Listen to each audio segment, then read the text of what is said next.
Presidente de la República, Señora Presidenta de la República, señor Primer Ministro, distinguidos miembros del Gobierno y del cuerpo diplomático, ilustres autoridades y representantes de la sociedad civil, señoras y señores, los saludo cordialmente y agradezco a la señora Presidenta la acogida y sus amables palabras, profundas palabras.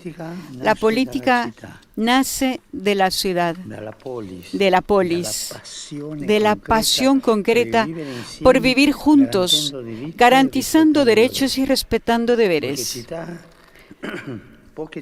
Pocas ciudades nos ayudan a reflexionar sobre esto como Budapest, que no es solo una capital señorial y vivaz, sino un lugar central en la historia, habiendo sido testigo de cambios significativos a lo largo de los siglos. Está llamada a ser protagonista del presente y del futuro. Aquí, como escribió uno de sus grandes poetas, se abrazan las suaves olas del Danubio, que es pasado, presente y futuro. Quisiera pues compartir algunas ideas inspirándome en Budapest como ciudad de historia, ciudad de puentes y ciudad de santos. Ciudad de historia.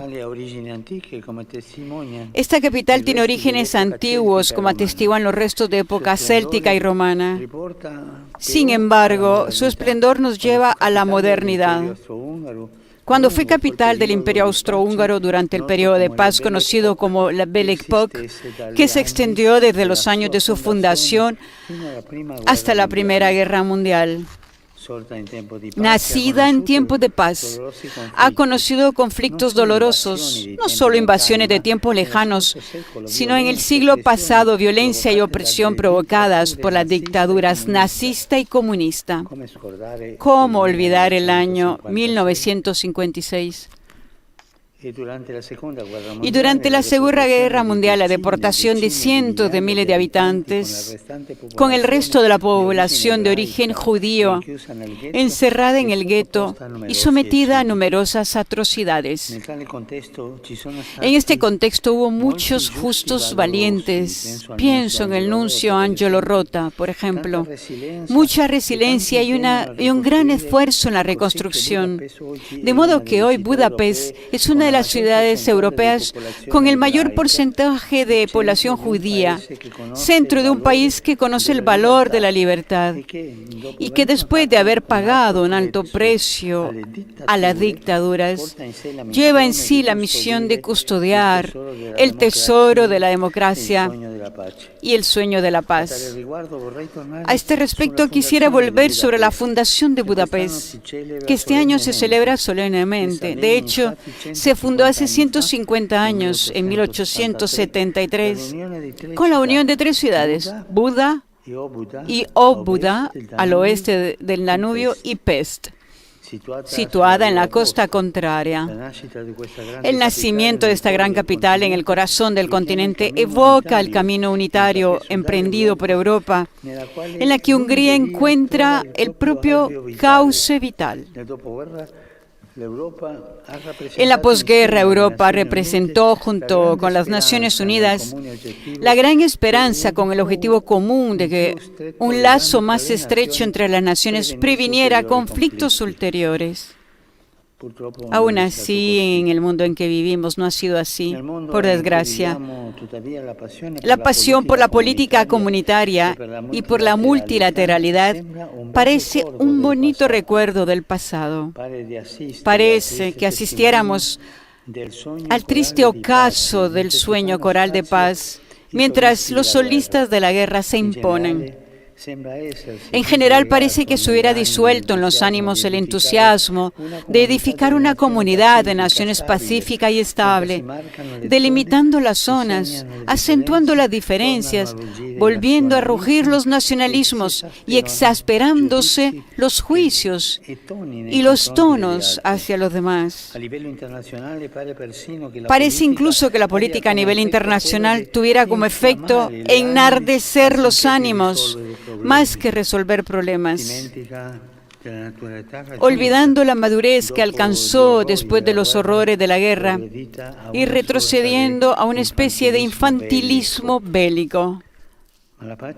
Pero la paz nunca vendrá de la persecución de sus propios intereses estratégicos, sino más bien de políticas capaces de mirar al conjunto, al desarrollo de todos, atentas a las personas, a los pobres y al mañana, no solo al poder, a las ganancias y a las oportunidades del presente.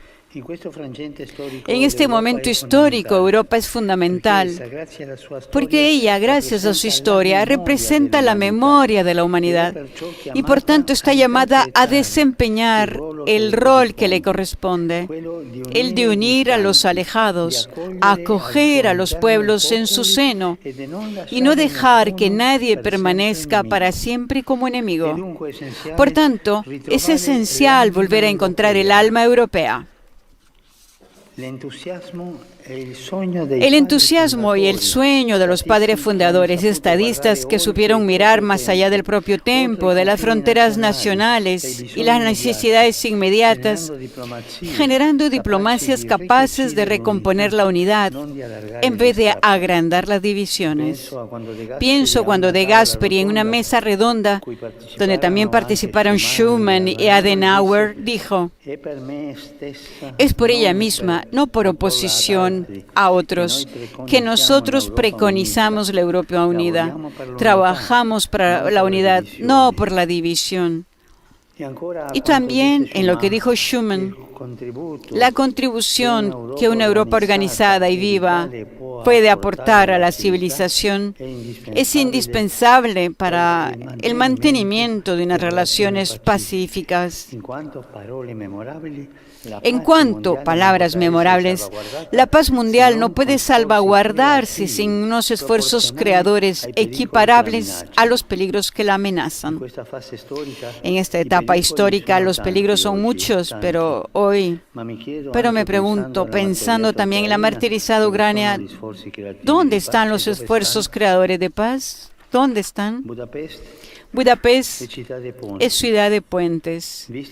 Vista desde lo alto, la perla del Danubio muestra su peculiaridad precisamente gracias a los puentes que unen sus partes, armonizando su configuración con la del Gran Río. Esta armonía con el ambiente me lleva a felicitar el cuidado ecológico que este país realiza con gran esfuerzo. Pero los puentes que conectan realidades diversas también nos sugieren reflexionar sobre la importancia de una unidad que no signifique uniformidad. En Budapest, esto surge de la notable variedad de las circunscripciones que la componen, que son más de 20.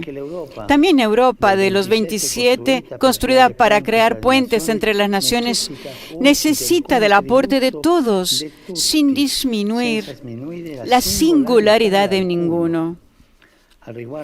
A este respecto, un padre fundador preconizaba: Europa existirá y nada de lo que constituye la gloria y la felicidad de cada nación se podrá perder. Es precisamente en una sociedad más amplia, en una armonía más eficaz, que el individuo pueda afirmarse. Se necesita esta armonía, un conjunto que no aplaste las partes y partes que se sientan bien integradas en el conjunto, pero conservando su propia identidad. A este propósito es significativo lo que afirma la Constitución húngara.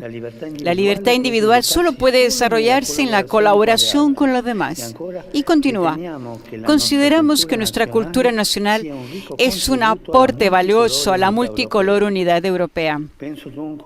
Pienso, por tanto, en una Europa que no sea rehén de las partes, volviéndose presa de populismos autorreferenciales, pero que tampoco se transforme en una realidad fluida o gaseosa, en una especie de supranacionalismo abstracto que no tiene en cuenta la vida de los pueblos.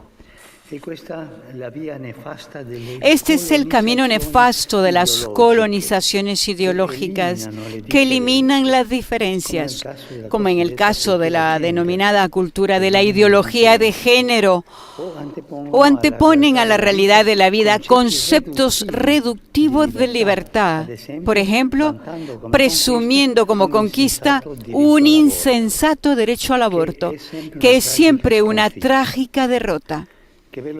Qué hermoso, en cambio, construir una Europa centrada en la persona y en los pueblos, donde haya políticas efectivas para la natalidad y la familia. Tenemos países en Europa con un promedio de 46 a 48 años, buscadas con atención en este país, donde naciones diversas sean una familia en la que se vela por el crecimiento y la singularidad de cada uno. El puente más famoso de Budapest, el de las cadenas, nos ayuda a imaginar una Europa así, constituida por muchos anillos grandes y diferentes que encuentran su propia firmeza al formar juntos vínculos sólidos. En esto la fe cristiana ayuda y Hungría puede hacer de pontonero, valiéndose de su específico carácter ecuménico. Aquí diversas confesiones conviven sin antagonismos, colaborando, incluso el año pasado en una reunión que tuve con ustedes, colaborando y respetuosamente con espíritu constructivo, con la mente y el corazón, me dirijo a la abadía Pannonhalma, uno de los grandes monumentos espirituales de este país, lugar de oración y puente de fraternidad.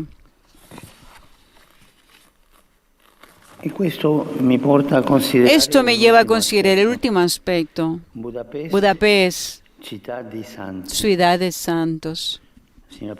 Señor Presidenta, habló de Santa Isabel, ciudad de santos. Como nos lo sugiere este cuadro del apóstol en esta sala. El pensamiento no puede menos que dirigirse a San Esteban, primer rey de Hungría, que vivió en una época en la que los cristianos en Europa estaban en plena comunión.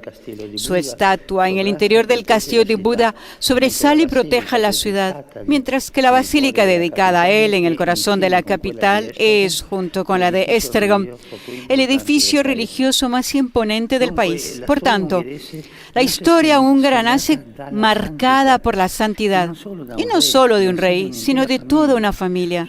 Su esposa, la beata Gisela, y su hijo San Emérico. Este recibió de su padre algunas observaciones que constituyen una especie de testamento espiritual para el pueblo magiar. Hoy me lo han prometido regalar, este testamento, este prospecto. En él leemos palabras muy actuales. Te recomiendo que seas amable no solo con tu familia y parientes, o con los poderosos y adinerados, o con tu prójimo y tus habitantes, sino también con los extranjeros. San Esteban motiva todo ello con genuino espíritu cristiano, escribiendo: la práctica del amor es la que conduce a la felicidad suprema. Y comenta diciendo: sé manso, a fin de no combatir nunca contra la verdad. De ese modo, conjuga inseparablemente la verdad y la mansedumbre. Es una gran enseñanza de fe. Los valores cristianos no pueden ser testimoniados por medio de la rigidez y las cerrazones, porque la verdad de Cristo conlleva mansedumbre y amabilidad, y en el espíritu de las bienaventuranzas. Aquí radica esa bondad popular húngara, revelada por ciertas expresiones del lenguaje común, como por ejemplo, perdonen la pronuncia, Jónak Lenin yo, es bueno ser buenos, y Job adni mint kabni, es mejor dar que recibir. De esto no solo se desprende la riqueza de una identidad sólida, sino la necesidad de apertura a los demás, como reconoce la Constitución cuando declara: respetamos la libertad y la cultura de los otros pueblos, nos comprometemos a colaborar con todas las naciones del mundo. Esa también afirma: las minorías nacionales que viven con nosotros forman parte de la comunidad política húngara y son parte constitutiva del Estado. Y se propone el esfuerzo por el cuidado y la protección de las lenguas y de las culturas de las minorías nacionales en Hungría. Esta perspectiva es verdaderamente evangélica, tanto que contrasta una cierta tendencia, a veces justificada en nombre de las propias tradiciones e incluso de la fe, a replegarse sobre sí. Asimismo, el texto constitutivo, en pocas y decisivas palabras impregnadas de espíritu cristiano, asevera: declaramos que la asistencia a los necesitados y a los pobres es una obligación. Esto remite a la sucesiva historia de santidad húngara, representada por los numerosos lugares de culto de la capital, desde el primer rey que estableció los fundamentos de la vida común a una princesa que eleva el edificio hacia una pureza mayor. Es Santa Isabel, cuyo testimonio ha alcanzado todas las latitudes. Esta hija de vuestra tierra murió con 24 años, después de haber renunciado a sus bienes y haber distribuido todo a los pobres. Se dedicó hasta el final al cuidado de los enfermos en el hospital que había mandado construir. Es una piedra valiosa y preciosa del Evangelio. Distinguidas autoridades, quisiera agradecerlas por la promoción de las obras caritativas y educativas inspiradas por dichos valores y en los que se empeña la estructura católica local, así como por el apoyo concreto a tantos cristianos que atraviesan dificultades en el mundo, especialmente en Siria y en el Líbano. Una provechosa colaboración entre el Estado y la Iglesia es fecunda, pero para que sea así, necesita salvaguardar bien las oportunas distinciones. Es importante que todo cristiano lo recuerde, teniendo como punto de referencia el Evangelio, para adherir a las decisiones libres y liberadoras de Jesús y no prestarse a una especie de colaboracionismo con las lógicas del poder. Desde este punto de vista se ve bien una sana laicidad, que no decaiga en el laicismo generalizado, que se muestra alérgico a cualquier aspecto sacro, para luego inmolar en los altares de la ganancia. Quien se profesa cristiano acompañado por los testigos de la fe está llamado principalmente a dar testimonio y a caminar con todos, cultivando un humanismo inspirado por el Evangelio y encaminado sobre dos vías fundamentales: reconocerse hijos amados del Padre y amar a cada uno como hermano. En este sentido, San Esteban dejaba a su hijo extraordinarias palabras de fraternidad, diciendo que quien llega ahí con lenguas y costumbres diferentes adorna el país. En efecto, escribía, un país que tiene una sola lengua y una sola tradición es débil y decadente. Decadente. Por eso, te recomiendo que acojas con benevolencia a los forasteros y los honres, de manera que prefieran estar contigo y no en otro lugar. Este es San Esteban. La acogida es un tema que suscita numerosos debates en nuestros días y sin duda es complejo. Sin embargo, la actitud de fondo para los cristianos no puede ser diferente de lo que transmitió San Esteban. Después de haberlo aprendido de Jesús, que se identificó con el extranjero necesitado de acogida. Pensando en Cristo presente en tantos hermanos y hermanas desesperados que huyen de los conflictos, la pobreza y los cambios climáticos, necesitamos afrontar el problema sin excusas ni dilaciones. Es un tema que debemos afrontar juntos, comunitariamente, porque en el contexto en que vivimos, las consecuencias, tarde o temprano, repercutirán sobre todos. Por eso es urgente, como Europa, trabajar por vías seguras y legales, con mecanismos compartidos frente a un desafío de época que no se podrá detener rechazándolo, sino que debe acogerse para preparar un futuro que, si no lo hacemos juntos, no llegará. Esto requiere, en primera línea, a quienes siguen a Jesús y quieren imitar el ejemplo de los testigos del Evangelio. No es posible citar a todos los grandes confesores de la fe de la Pannonia Sacra, pero al menos quisiera mencionar a San Ladislao y Santa Margherita y hacer referencia a algunas figuras majestuosas del siglo pasado, como el cardenal Joseph Mindszenty, los beatos obispos mártires Vilmos Apor y Zoltán Meslenski y el beato László Batyány Stratman. Ellos son, junto con muchos justos de varios credos, padres y madres de vuestra patria. A ellos quisiera encomendar el futuro de este país tan querido para mí. Y mientras les agradezco por haber escuchado cuanto tenía la intención de compartirles, agradezco su paciencia, aseguro mi cercanía y mi oración a todos los húngaros. Y lo hago con un pensamiento especial a quienes viven fuera de la patria y para cuantos he conocido durante mi vida y me han hecho tanto bien. Pienso a la comunidad religiosa húngara que hace a los húngaros. Eran las palabras del Santo Padre que ha dirigido a las autoridades, al cuerpo diplomático y a la sociedad civil húngara